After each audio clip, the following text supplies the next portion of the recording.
It's been a while since I talked about pocket guns, and I'm going to do that right now. This is a Ruger LCP 2 chambered in 22 long rifle. I haven't had pocket guns in my inventory for a long time. I tend to gravitate towards the compact or full-size models, but I figured it was time to reintroduce that and have a pocket carry option just for those days that maybe I, for whatever reason, don't want to carry a full-size gun. I have an option. So this is a Ruger LCP 2 in 22 long rifle. This has 10 rounds capacity in the magazine, and it is a hammer-fired gun. Very good design. The LCP2s are a vast improvement from the original LCPs, and I do like that they have a 22 chambering. I think it's really, really effective. Now, we can argue to our heart's content on whether or not the 22 long rifle is a viable self-defense cartridge. I'm just going to say, in my opinion, it is. It is a viable self-defense cartridge. It is not the best self-defense cartridge. There's a lot better, but it certainly can work. You can talk to a lot of trauma doctors, and especially big city trauma doctors. They've done a lot of articles and stuff and a lot of testimonials about how nasty the 22 long rifle can be. So it certainly can work to stop a threat. This particular one I have paired up with, in case you're wondering, the Federal punch ammunition, the 29 grain. This is 22 long rifle that's specifically designed for self-defense in mind. And target shooting as well, of course, and it's pretty inexpensive. So this thing, the Ruger LCP2, I'll get it closer to the camera here, very compact, tiny little package. There it is in my hand, but with the Hogue grip, I can still get a comfortable 2-finger grip, and it's still comfortable in my hand. Now, it is a small gun. I could get an extension if I wanted to get that 3rd finger, but I don't think it's needed on this, especially in the 22 chambering. I will pull the magazine out. I do have it stoked with, see, there's none in the chamber. I do have it stoked with the Federal punch ammunition right there. So 10 rounds in a very tight little package. The safety is decent. I do like how the safety is a little bit harder to put on, but it's easy to put off. And it's a vertical design, so when I'm drawing the gun, my thumb will push forward and take it off safe. Is it possible for the thumb to slip over that in a bad situation? Yeah, could be. So it is going to take some training because, you know, if you're going to carry this with a round in the chamber, you definitely want a manual safety on board and engaged. So it's just a training issue, but the safety placement is pretty nice.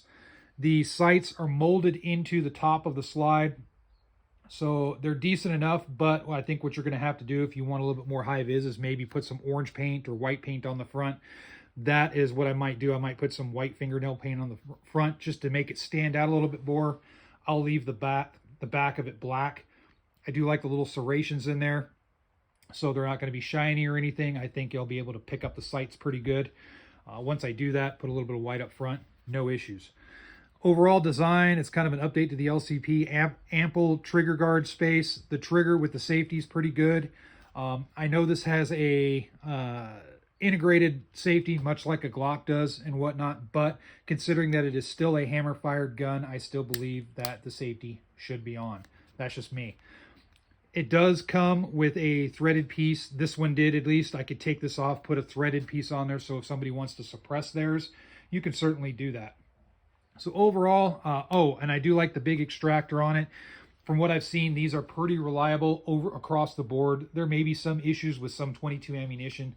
When you're talking about 22, if you buy the cheap bulk stuff, that tends to have issues in some semi-automatics. So as long as you stick with really good quality 22 ammunition, you shouldn't have an issue. I could take this Hogue grip off so I can make it even more slender if I wanted to, but I want to keep this on because it fills my hand. I have bigger hands, so it fills my hands very nicely. Very good pointer. No issues. It's pretty naturally presenting when I draw it from a pocket. It does come with a holster. This one did, from Ruger, so I can put this into a holster, shove it into my pocket, and be good to go.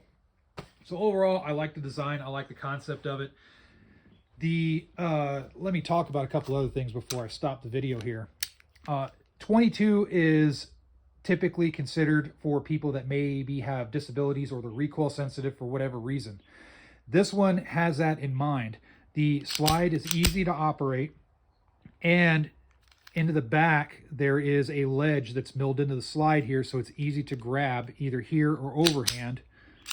You can grab no problem and operate the gun. So I really dig that. So for somebody that maybe has less strength, or they're just, you know, they're unable to operate a normal caliber gun for whatever reason, this might be a good option for them. So, all right, that's it for my just initial thoughts on the Ruger. I think it's a really solid little design. I think it has a limited use, and that's just for pocket carry. You can use it for concealed carry. The 22, it is viable. It's not the best, but it is viable out there. My suggestion is get out there and train if this is the gun that you're going to use, and understand the limitations that you have with this. Also, don't be afraid to get some extra mags to stock up and really get out there. I mean, 22 ammo, the good thing about 22 ammo is it's extremely inexpensive still. So you can get out there and train a lot with it. So, all right, thanks a lot for watching. As always, stay safe and put your comments in the comment section below.